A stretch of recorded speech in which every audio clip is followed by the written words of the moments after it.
Last week Saturday ஒரு எமர்ஜென்சின்னு சொல்லிட்டு நாங்க வந்து சடனா ஊருக்கு கிளம்பிட்டோம். ஸோ, என்னால வந்துட்டு ஒரு 1 வீக் மேலேயே வந்துட்டு வீடியோ போட முடியல. மதியத்துக்கு மேல தான் பிளான் பண்ணி டிக்கெட் எல்லாமே போட்டோம். நைட் வந்து 9:30க்கு பஸ்ஸு. ஸோ, வந்து கரெக்ட் டைம்க்கு போய் பஸ்ஸையும் புடிச்சாச்சு. காலையில ஒரு 8:30 கிட்ட நாங்க வந்து ரீச் ஆனோம். நேரா எங்க ஹஸ்பண்ட் ஊருக்கு தான் போயிருந்தோம். அங்க போயிட்டு அங்கருந்து ஃப்ரெஷ் ஆயிட்டு அம்மா வீட்டுக்கு வந்து கிளம்பியாச்சு. எங்க அம்மா வீடு வந்து என் ஹஸ்பண்ட் வீட்லருந்து ஒரு 35 மினிட்ஸ்லயே வந்துட்டு போயிரலாம்.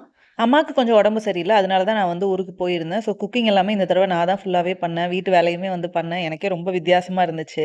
கல்யாணத்துக்கு முன்னாடியும் நான் வந்து அம்மாவுக்கு பெருசா எதுவும் ஹெல்ப் பண்ணதில்ல. கல்யாணத்துக்கு அப்புறமே வந்து எல்லாமே அம்மா தான் பார்த்துப்பாங்க. நான் வந்து சின்ன சின்ன ஹெல்ப் வேணா பண்ணுவேனே தவிர வேற எதுவுமே பண்ண மாட்டேன். பட் இந்த டைம் அந்த மாரி கிடையாது.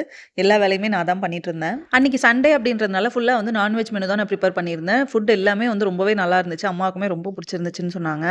ஈவினிங் டைம்ல நான், அப்பா, என் ஹஸ்பண்ட் அப்புறம் வந்து என் சித்தப்பா பசங்க எல்லாருமே சேர்ந்து வந்துட்டு தோட்டத்துக்கு போயிருந்தோம். இந்த மாதிரி இடம்லாம் நம்ம வந்து சென்னையில பார்க்கவே முடியாது. ஸோ நல்லா சுத்திட்டு அங்க தான் எங்க தாத்தா, பாட்டி கல்லறை இருக்கு. அங்கேயும் போயிட்டு நாங்க வந்து ரிட்டர்ன் வந்தாச்சு.